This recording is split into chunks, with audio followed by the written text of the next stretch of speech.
जय बिहार जय भारत। हेलो नमस्कार साथियों, आप सभी को अपने ही यूट्यूब चैनल में दिल खोल करके स्वागत है।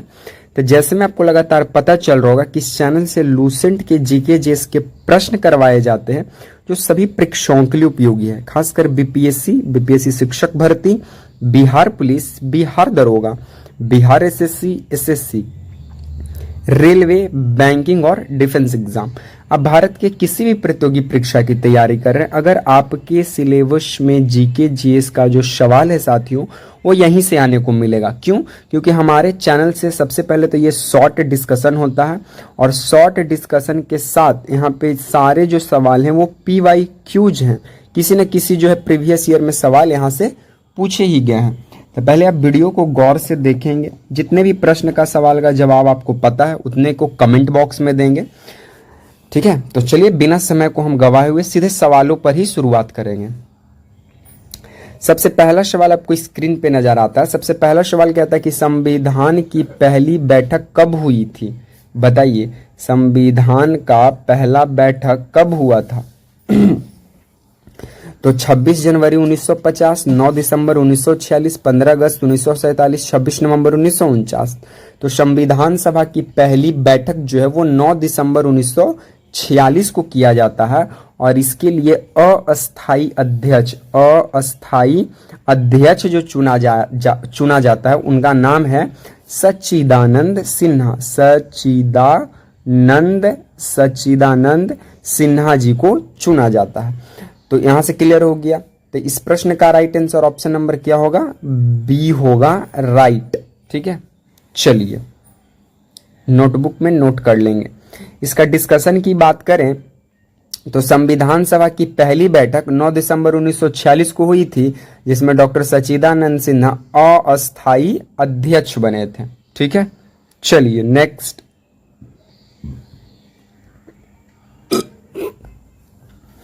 नेक्स्ट हमारा सवाल बोलता है कि भारत का पहला उपग्रह आर्यभट्ट कब प्रक्षेपित किया गया? 1972, 1975, 1980, 1984। तो भारत का पहला उपग्रह जो आर्यभट्ट था साथियों, इसे 1975 में लॉन्च किया गया था, ठीक है। तो इस प्रश्न का right answer option number B को चला जाएगा, ठीक है।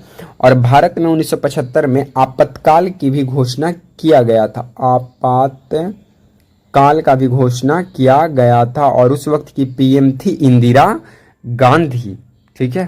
तो इस बात को भी ध्यान देंगे। चलिए इसका शॉर्ट डिस्कशन की बात करें तो 19 अप्रैल 1975 को सोवियत संघ, जिसको आज के समय में रूस बोला जाता है, इसी की स्पेस एजेंसी से लॉन्च किया गया था। और रूस का विघटन कब होता है साथियों, यानी सोवियत संघ का विघटन कब होता है? तो 1991 में होता है। इस बात को भी आप ध्यान देंगे। चलिए नेक्स्ट बोलता है कि पलासी का युद्ध कब हुआ था? एक सेकंड, इसको हम थोड़ा जूम कर देते हैं, ठीक है। चलिए अब क्लियर है।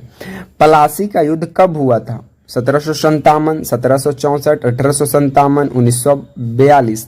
तो पलासी का युद्ध साथियों 1757 में हुआ था। पलासी का युद्ध 1757 में हुआ था, ठीक है। और इसमें अंग्रेजी सेना का नेतृत्व करता है क्लाइव। कौन करता है? क्लाइव। और सिराजुद्दौला रहते हैं, जिसमें सिराजुद्दौला की हार होती है और रॉबर्ट क्लाइव की जीत होती है। तो इस प्रश्न का right answer option number A को चला जाएगा, राइट आंसर, ठीक है। चलिए इसका शॉर्ट डिस्कशन हम लोग देखते हैं। तो क्या बोलता है कि 1757 प्लासी युद्ध में अंग्रेजी सेना और सिराजुद्दौला जो है इस तरह का युद्ध होता है। भारत में अंग्रेजी शासन की क्या रखाती है? नींव रखाती है, ठीक है। चलिए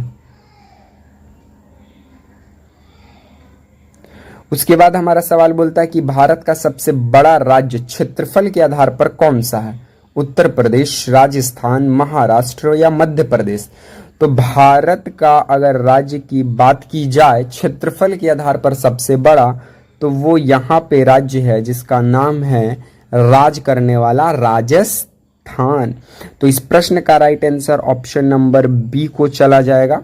बाकी राजस्थान की बात करें तो राजस्थान में ही अरावली पर्वत का सर्वाधिक विस्तार है। अरावली पर्वत का, जो कि विश्व की सबसे पुरानी पर्वत श्रेणी में से एक है।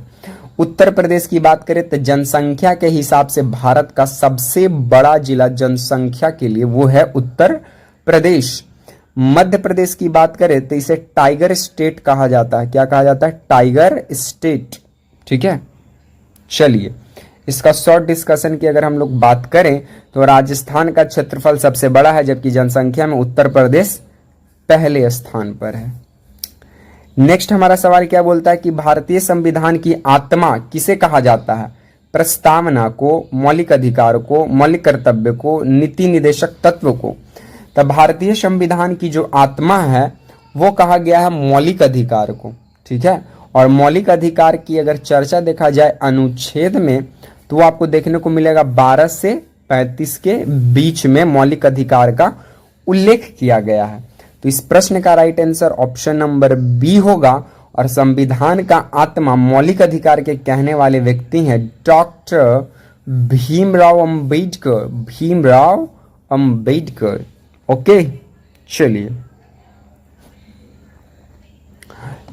आपको बता दिए कि डॉक्टर भीमराव अंबेडकर ने मौलिक अधिकारों के संविधान का आत्मा कहा। नेक्स्ट बोलता है कि पृथ्वी का घूर्णन किस दिशा में होती है? तो पृथ्वी का घूर्णन पश्चिम से पूर्व दिशा की ओर होती है। पश्चिम से पूर्व दिशा की ओर होती है।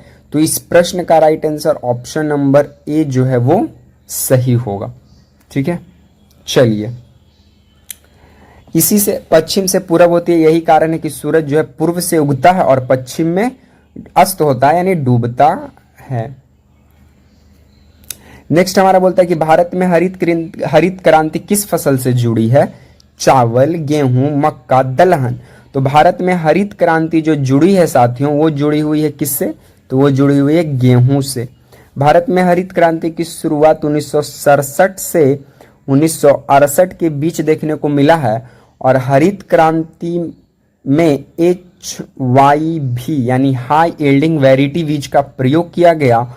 और सबसे पहले ये गुजरात, राजस्थान और पश्चिमी उत्तर प्रदेश में इस बीज का उपयोग किया गया हरित क्रांति का। ठीक है, मक्का के लिए हमारा यूपी प्रसिद्ध है। यूपी को बाउल ऑफ मेज कहा जाता है। ठीक है, दलहन के लिए हमारा MP प्रसिद्ध है। चावल के लिए हमारा वेस्ट बंगाल, यहाँ पे अमन, ओस, बोरा नामक 3 प्रकार की फसलें उगाई जाती है। और गेहूं के लिए कौन सी? आप ये कमेंट बॉक्स में देंगे कि गेहूं का उत्पादन सर्वाधिक कौन सा राज्य हमारा करता है। चलिए नेक्स्ट हमारा बोलता है कि मुक्ति संग्राम की जननी किसे कहा जाता है? तो मुक्ति संग्राम की जननी रानी लक्ष्मीबाई को कहा जाता है। तो इस प्रश्न का right answer option number C है, क्योंकि मुक्ति संग्राम मतलब 1857 की क्रांति झांसी उत्तर प्रदेश से अंजाम देने वाली यही थी, रानी लक्ष्मीबाई। ठीक है, चलिए नेक्स्ट हमारा बोलता है कि भारत के किस राज्य में सूर्य सबसे पहले निकलता है? तो उस राज्य का नाम है अरुणाचल प्रदेश। अरुणाचल प्रदेश में सूर्य जो है सबसे पहले निकलता है। और उगता हुआ सूर्य का अगर देश पूछ ले साथियों तो देश में आ जाएगा जापान। ओके, अरुणाचल प्रदेश भारत का सबसे पूर्वोत्तम बिंदु मानी जाती है, जिसका नाम है कीबीथू। जिसका नाम क्या है? कीबीथू नाम है। ओके, चलिए नेक्स्ट हमारा सवाल बोलता है कि भारतीय रिजर्व बैंक की स्थापना कब हुआ? तो भारतीय रिजर्व बैंक RBI इसकी स्थापना 1935 में किया जाता है मुंबई के अंदर। और RBI के पहले अध्यक्ष ओसबॉर्न स्मिथ, कहने का मतलब CD देशमुख बनते हैं, देशमुख बनते हैं। तो RBI की स्थापना 1935 में किया गया है साथियों। ओके, चलिए नेक्स्ट बोलता है कि भारत छोड़ो आंदोलन कब शुरू हुआ था? 1930, 1935, 1942, 1947। तो भारत छोड़ो आंदोलन की शुरुआत जो है वो 8 अगस्त 1942 को शुरू किया गया था। और इस वक्त के भारत के गवर्नर जनरल कौन थे, वाइसराय कौन था, तो इस वक्त के वाइसराय था लिनलिथ गो था। ओके, और मुंबई से शुरू किया गया और इसका नेतृत्व गांधी जी के द्वारा किया जाता है और गांधी जी इसी में नारा देते करो या मरो। तो इस प्रश्न का right answer option number C को चला जाएगा। ठीक है, चलिए नेक्स्ट बोलता है कि अम्ल वर्षा एसिड रेन का मुख्य कारण कौन सा गैस है, तो अम्ल वर्षा का मुख्य कारण है SO2 और NO2। तो इस प्रश्न का right answer option number B होगा, SO2 और NO2। एसिड रेन से क्या होता है, तो एसिड रेन से आज के समय में जो ताजमहल का रंग है, ताजमहल का जो रंग था सफेद, वो पीलापन आ रहा है। किस वजह से, एसिड रेन की ही वजह से, अम्लीय वर्षा की ही वजह से। चलिए नेक्स्ट बोलता है कि मंगलयान किस ग्रह पर भेजा गया था। नाम से ही पता चल रहा है कि मंगलयान मंगल ग्रह पर भेजा गया था और मंगल के 2 उपग्रह याद रखिए, एक का नाम है डेमोस और एक का नाम है फेबोस। ठीक है, ये 2 उपग्रह हैं। बृहस्पति का एक आप याद रखिएगा सबसे बड़ा है गैनीमेड उपग्रह। ओके, और चंद्रमा तो भाई अपना प्राकृतिक उपग्रह है ही पृथ्वी का, और शुक्र का एक भी उपग्रह नहीं है। चलिए